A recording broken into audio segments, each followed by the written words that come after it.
جی لیکن امام جو فتویٰ دیتا ہے وہ آپ پر فرض نہیں ہے، آپ اس کو چھوڑ بھی سکتے ہیں، جی کیونکہ امام ابو حنیفہ نے خود لکھ کر کہا ہے کہ اگر میرا کوئی جی فتویٰ قرآن اور سنت کے خلاف ثابت ہو جائے تو اسے ردی کی ٹوکری میں پھینک، وہ آپ پر فرض ہے جی ہی نہیں ہے۔ لیکن جی جی یہ حکم ہے محمد مصطفیٰ صلی اللہ علیہ وسلم کا کہ مسائل کا حل امت مسلمہ کیسے پیش کرے گی، اور یہ بہت ایک ضروری مسئلہ ہے جس کو بعض لوگ جھٹلاتے ہیں اپنی کم علمی کے باعث، ٹھیک ہے۔ اور اگر جی ایک اور حدیث ہے محمد مصطفیٰ صلی اللہ علیہ وسلم کی، جب امام ایک فتویٰ دیتا ہے تو اگر وہ جی فتویٰ غلط ہو تو اس کا جی ایک ثواب ملتا ہے، اس کو گناہ جی نہیں ہوتا اس کا، کیونکہ اس نے تو صحیح نیت سے دیا۔ اگر وہ اچھا جی فتویٰ ٹھیک ہو تو اس کو 2 ثواب ملتے ہیں۔ تو جی یہ بات آپ یاد رکھیں کہ امام کا فتویٰ بائنڈنگ نہیں ہے آپ پر، جی ٹھیک جی ہے، لیکن وہ تو قرآن اور سن سنت بائنڈنگ ہے اور وہ اس پر پورا اترنا چاہیے، اس کی بنیاد وہی ہونی چاہیے۔ جی اور میں نے یہ نہیں کہا کہ آپ مسلمان نہیں جب تک آپ مسلک کی پیروی نہیں کرتے، میں نے یہ کہا ہے کہ مسلمان تو وہ ہے جو قرآن اور سنت کو مانتا ہے، لیکن اگر آپ کسی بھی مسلک کو ماننے سے انکار کر دیتے ہیں تو آپ گستاخ رسول ہو جاتے ہیں۔ گستاخ رسول اسے کہا جاتا ہے جو ایک صحیح سند والی بات، جو حکم جس کو کہا جائے، محمد مصطفیٰ صلی اللہ علیہ وسلم نے ایک حکم دیا کہ میری امت میں وہ امام پیدا ہوں گے جو مسائل کا حل پیش کریں گے، آپ کہہ دیں میں نہیں مانتا، تو آپ کس کے گستاخ ہیں؟ تو محمد مصطفیٰ صلی اللہ علیہ وسلم کے گستاخ ہیں۔ سمجھ اسلام گیا سے جی خارج ہونا اور رسول کی گستاخی کرنا 2 الگ باتیں ہیں۔ جی جی تو چلے میں آپ کو غلطی ہوگی ادھر مجھ سے، لیکن میں یہ کہہ رہا ہوں آپ سے کہ چاروں اماموں کو میں مانتا ہوں، وہ مسئلہ نہیں ہے، لیکن ہمارے ہاں لوگوں جس طرح آپ لوگوں نے پکڑے ہوئے نا کہ ایک ایک امام کو پکڑا ہوا ہے، کہتے ہیں ہم مانتے چاروں کو ہیں، لیکن ایک امام کو بالکل مطلب اسی کی پیروی کرنا اور پھر آگے جا کے اسی امام کے حوالے سے غلط فتوے دینا، جیسے کہ اگر اس میں چلے جائیں آپ کیا نام ہے اہل حدیث میں، اگر آپ طلاق کا مسئلہ آ جائے تو وہ کہتے ہیں کہ دیوبندی ہو تو اہل حدیث میں آ جاؤ، اگر بیوی کو آپ نے طلاق دیا اہل حدیث میں آ جاؤ، پھر اس سے دوبارہ نکاح کر لو اور واپس دیوبندی ہو جاؤ تو نکاح آپ کا صحیح ہو جاتا ہے۔ یہ کس طرح کے مسائل ہے؟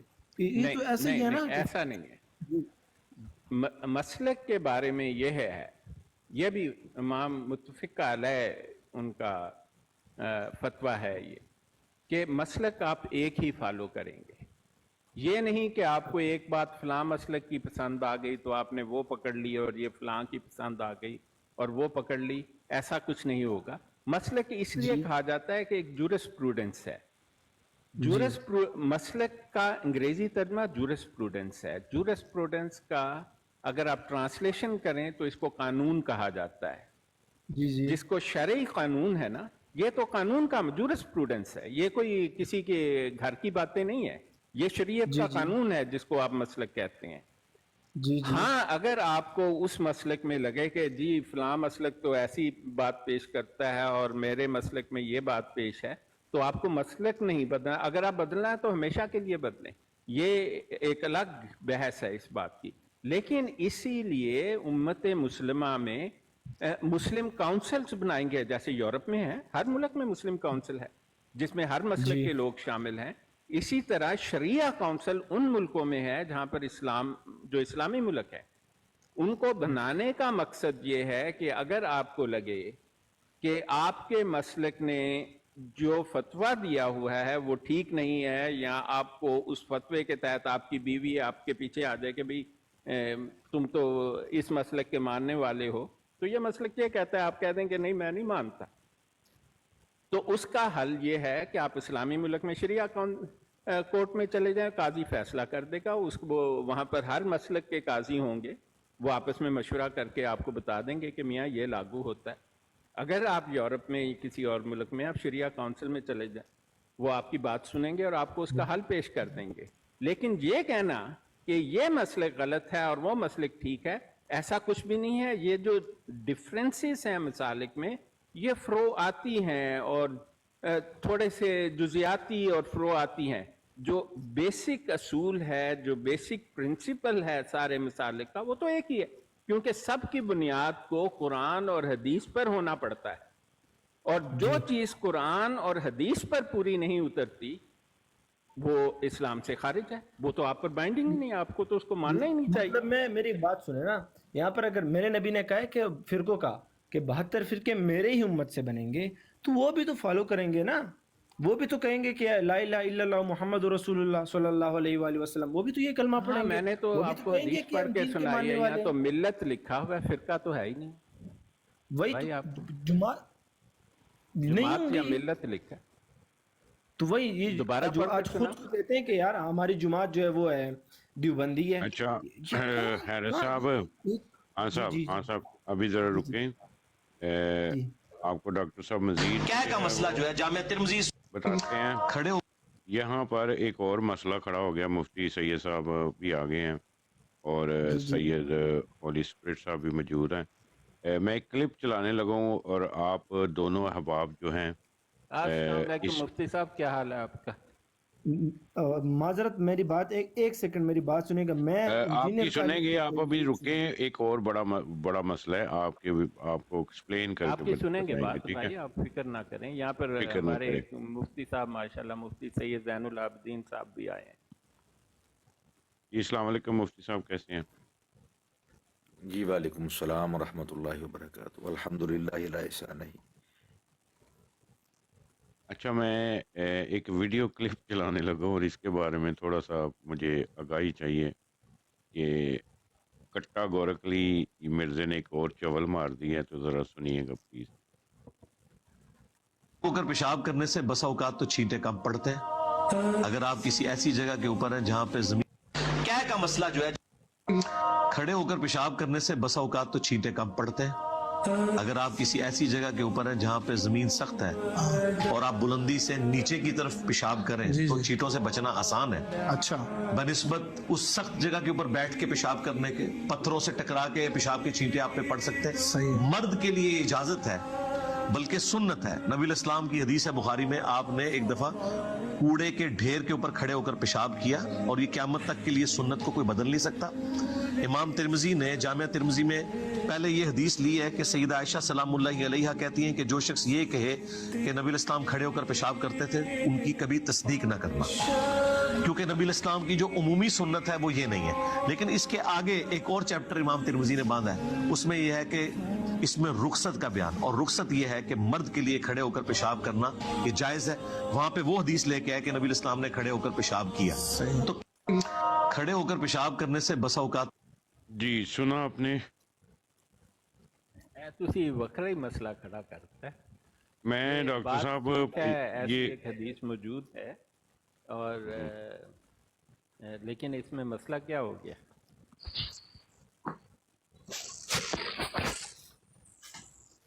ڈاکٹر صاحب ہم نے جو سنا ہے کہ کھڑے ہو کے پیشاب کرنا گناہ ہے،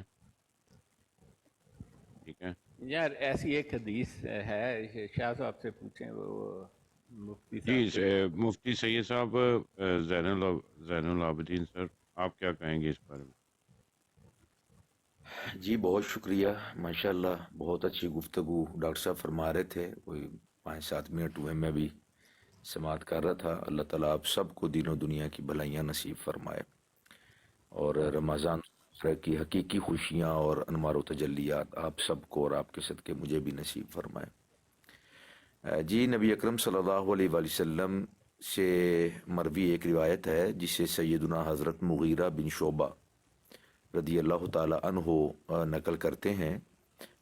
بڑی معروف روایت ہے۔ اتا صبات اتا قوم فبالا، آپ نبی اکرم وہو قائم، آپ صلی اللہ علیہ وآلہ وسلم جہاں پہ لوگ اپنے گھروں کا کوڑا کرکٹ پھینکتے تھے، وہاں پہ اللہ کے حبیب علیہ الصلوۃ والسلام تشریف لائے اور آپ نے بول مبارک فرمایا اس حال میں کہ آپ صلی اللہ علیہ وآلہ وسلم کھڑے تھے۔ یہ حدیث شریف بالکل موجود ہے سنن کے اندر، سنن ترمذی کے اندر بھی اور دیگر بھی کتب کے اندر یہ روایت موجود ہے۔ لیکن یہاں پہ بڑی قابل غور بات یہ ہے کہ اچھا پہلے یہ عرض کر دوں کہ بعض اوقات ذہن کے اندر آتا ہے یہ مسئلہ کہ نبی اکرم صلی اللہ علیہ وسلم کی طبیعت مبارکہ کے اندر تو انتہائی نفاست تھی، جس طرح کہ قرآن مجید فرقان حمید میں فرمایا نا لقد جاءکم رسول من انفسکم، تو ایک قراءت کے مطابق لقد جاءکم رسول من انفسکم بھی ہے، جس کا معنی یہ بنتا ہے کہ تحقیق تمہارے پاس وہ رسول معظم صلی اللہ علیہ وآلہ وسلم تشریف لے کر آئے جو تم میں سب سے زیادہ نفیس ترین ہے۔ تو ظاہر ہے کہ آقا کریم علیہ الصلوۃ والسلام کی سنن اور آپ کی شمائل، یعنی آپ کے خصائل یا جو آپ کی صفات ہیں وہ مسلمانوں پر بالکل واضح ہیں، اور سب لوگ جانتے ہیں کہ کریم علیہ الصلوۃ والسلام کی طبیعت مبارکہ میں کس قدر نفاست تھی۔ جیسے ڈاکٹر صاحب بھی پہلے وہ آیت مجیدہ قرآن مجید کی کوٹ کر رہے تھے، لقد کان لکم فی رسول اللہ اسوۃ حسنہ، تو ذہن کے اندر یہ سوال پیدا ہوتا ہے کہ جہاں پہ لوگ اپنا کوڑا کرکٹ پھینکتے تھے وہاں پہ تشریف لانا، تو ہمارے ہاں اس کو کچرا کنڈی بھی کہتے ہیں، اور بھی بہت سارے اس کے نام ہیں۔ ہمارے ہاں پنجابی میں اس کو روڑی کہتے ہیں، اردو میں کچرا کنڈی کہتے ہیں، اور بھی اس طرح اپنے اپنے علاقوں کے اندر یہ اس کا نام ہے۔ تو ذہن کے اندر سوال آتا ہے کہ وہ تو ویسے ہی نجاست اور گندگی کی جگہ ہے، تو وہاں آپ صلی اللہ علیہ وسلم کا تشریف لانا اور وہاں پر آپ کا بول مبارک فرمانا، تو اس حوالے سے گزارش یہ ہے کہ یہ جو ہم اپنے دور کے اندر کچرا کنڈیاں دیکھتے ہیں یا روڑیاں دیکھتے ہیں، تو یہاں پر بہت زیادہ غلاظت اور نجاست ہوتی ہے، لیکن آپ 14 صدیاں پیچھے آپ جائیے تو ان لوگوں کا اتنا ان کی زندگی مبارکہ کے اندر اتنے تکلفات نہیں ہوا کرتے تھے جتنے ہمارے ہاں تکلفات ہوتے ہیں۔ شاید ایک دن کا جو ہمارے گھروں کے اندر کوڑا جمع ہو جاتا ہے، میں نہیں سمجھتا کہ وہ مہینے کے اندر بھی ان لوگوں کا اتنا وہ جمع ہوتا ہوگا۔ تو وہ زیادہ سے زیادہ بس یہ مٹی ہوتی تھی یا کچھ تنکے وغیرہ ہوں گے، جس طرح ہمارے ہاں ہوتی ہیں کچرا کنڈیاں اور روڑیاں، اس طرح کا سلسلہ کار نہیں تھا۔ پہلی بات تو یہ ذہن نشین رکھیں۔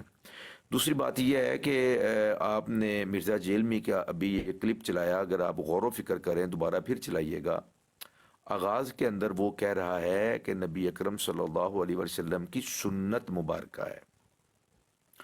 اچھا، اسی کلپ کے بالکل آخر میں اس نے کہا کہ رخصت ہے، جہاں پہ اس نے 2 باب بیان کیے کہ خود سیدہ طیبہ طاہرہ حضرت عائشہ رضی اللہ تعالی عنہا کی روایت کا اس نے حوالہ دیا کہ آپ نے فرمایا جو شخص یہ کہے کہ آپ صلی اللہ علیہ وسلم کھڑے ہو کر پیشاب کرتے تھے، اس کی تصدیق نہ کرنا، وہ جھوٹا بندہ ہے۔ کہتا ہے پھر اس کے اگلی باب کے اندر یہ کھڑے ہو کر پیشاب کرنے کی روایت ہے، تو یہ رخصت ہے۔ دیکھیں 2 چیزیں ہیں اصطلاح کے اندر، اصطلاح علماء میں، ایک ہے سنت اور ایک ہے رخصت۔ تو کسی بھی عالم نے آج تلک، خواہ اس کا تعلق کسی بھی مسلک کے ساتھ ہے، کسی شخص نے بھی، کسی امام نے بھی، کسی ایک بزرگ نے بھی آپ صلی اللہ علیہ وسلم کے کھڑے ہو کر پیشاب کرنے کو سنت نہیں لکھا۔ جنہوں نے بھی آپ صلی اللہ علیہ وسلم کی حدیث شریف کو نقل کیا تو انہوں نے رخصت کا لفظ استعمال کیا، جو کہ مرزا جیلمی خود بھی آخر میں جا کے اس کو بیان کرتا ہے۔ دیکھیں سنت کے اندر اجر و ثواب ہوتا ہے، رخصت کے اندر اجر و ثواب ہو یہ ضروری نہیں ہوتا۔ تو سنت وہ ہے کہ ہر سنت پہ اجر و ثواب ہے، تو کھڑے ہو کر پیشاب کرنے میں کون سا اجر و ثواب ہے بھائی؟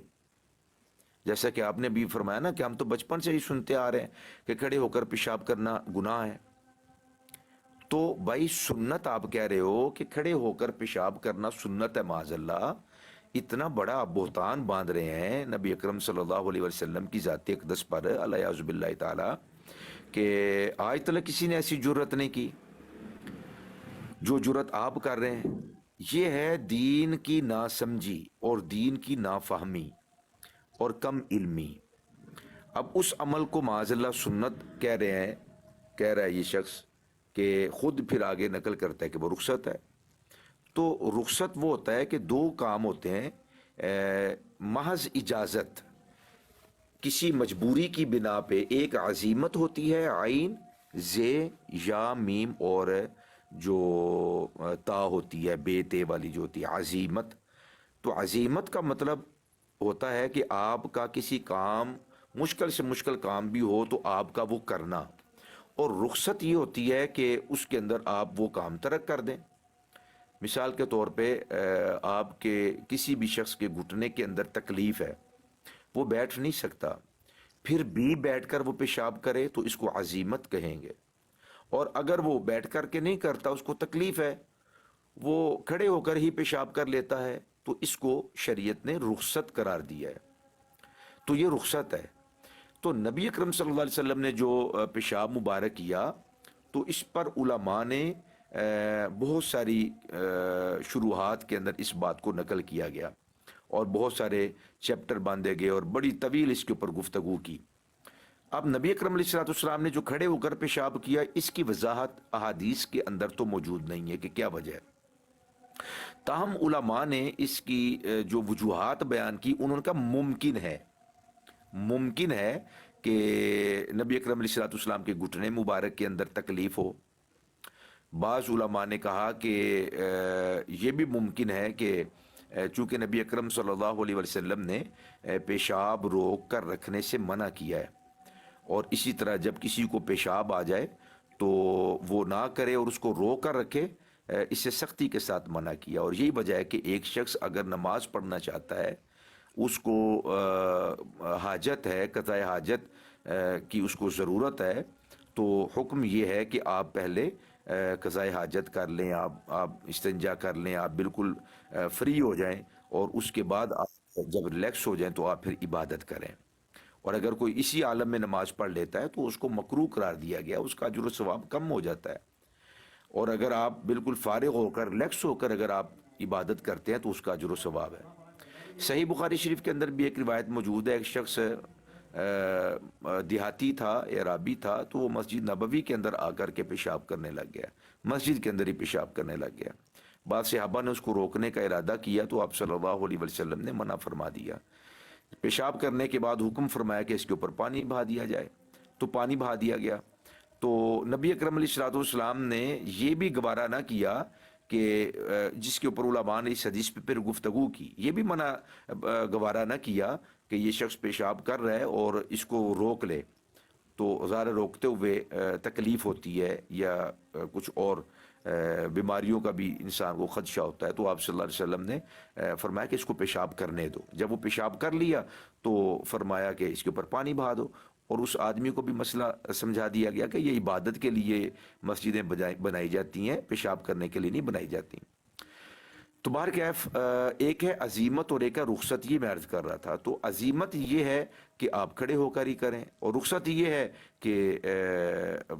کہ آپ کھڑے ہو کر کر لیں. اور عزیمت یہ ہے کہ تکلیف کے باوجود سنت رسول صلی اللہ علیہ وآلہ وسلم وہ بیٹھ کر پیشاب کرنا ہے, کھڑے ہو کر سنت نہیں ہے, وہ رخصت ہے. تو علماء نے کہا کہ ممکن ہے کہ وہ جگہ چونکہ آپ کو پیشاب مبارک آیا ہوگا تو آپ نے فوری طور پہ جو پیشاب ہے وہ فرما لیا اور انتظار نہ کیا, لیکن وہ جگہ کچھ ایسی تھی کہ وہاں پر بیٹھنا مناسب نہیں, آپ صلی اللہ علیہ وسلم نے سمجھا, تو اس لیے آپ نے کھڑے ہو کر پیشاب مبارک فرمایا. یہ تو احادیث کے اندر موجود ہے کھڑے ہو کر پیشاب کرنا. ابھی بھی آپ دیکھیں نا, ایئرپورٹس پر یا دیگر کچھ مقامات ایسے ہوتے ہیں کہ وہاں پہ اس قسم کے ٹوائلٹ بنے ہوئے ہیں.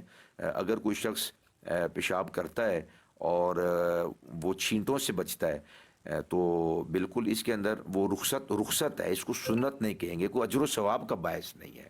اجر و ثواب کا باعث یہی ہے کہ آپ اچھے طریقے کے ساتھ بیٹھ کر کے بول کریں, پیشاب کریں اور قضاء حاجت کریں.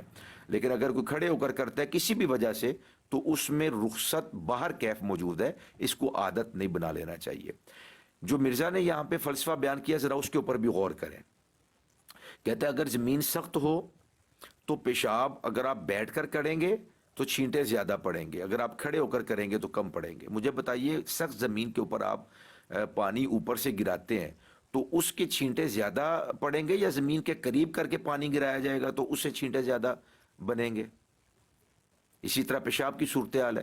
آپ کھڑے ہو کر کریں گے, بلندی سے وہ پیشاب گرے گا تو اس سے تو چھینٹے زیادہ پیدا ہوں گے, اس میں تو زیادہ ماحول وہ خراب ہوگا, اور زمین بھی ناپاک ہوگی زیادہ, اس کے اوپر چھینٹے پڑیں گے, اپنا بھی بدن اس سے سلامت نہیں رہ پائے گا.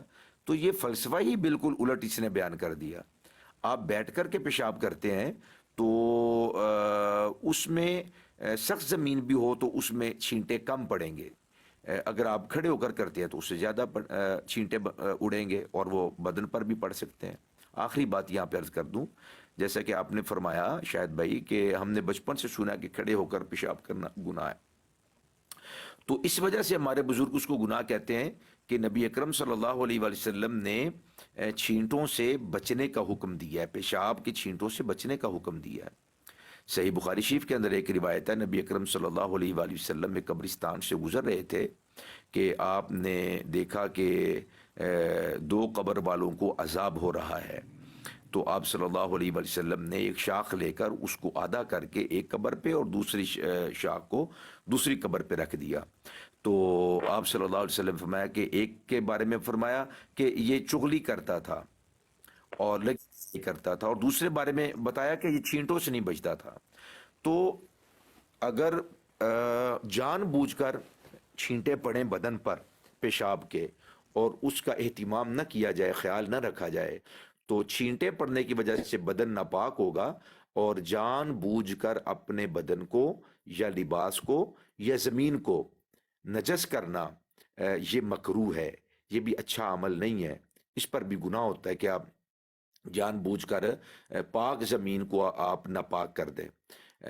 جس طرح کہ وہ بعض اوقات میں عرض کیا کرتا ہوں کہ ہوتی ہے نا یہ بڑی قربانی, جب یہ بڑی عید ہوتی ہے قربانیاں کی جاتی ہیں, تو میں نے دیکھا کہ بچے جانور کے خون کے ساتھ پاؤں رنگین کر کے یا ہاتھ رنگین کر کے تو وہ زمین پر یا دیواروں پر وہ چھاپے لگاتے.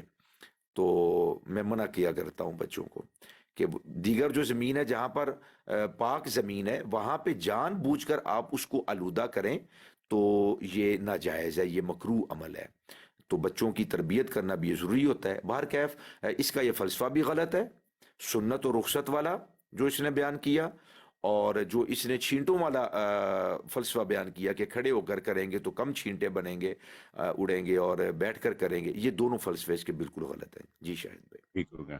اچھا مفتی اچھا صاحب سب آپ ایک سنیے گا, سیکنڈ ذرا. میری ہاں معذرت صاحب ہے, ایک سمپل سیکنڈ. سی بات, میں ذرا جا رہا ہوں ابھی, سحری کا ہاں ٹائم ہو رہا ہے ادھر, تو معذرت. چلیں آپ ٹھیک ہے, لوگ آپ سے کس ٹائم بعد میں کرتے بات ہیں, کرتے ہیں. آپ کس ٹائم کرتے ہیں یہ اسٹارٹ؟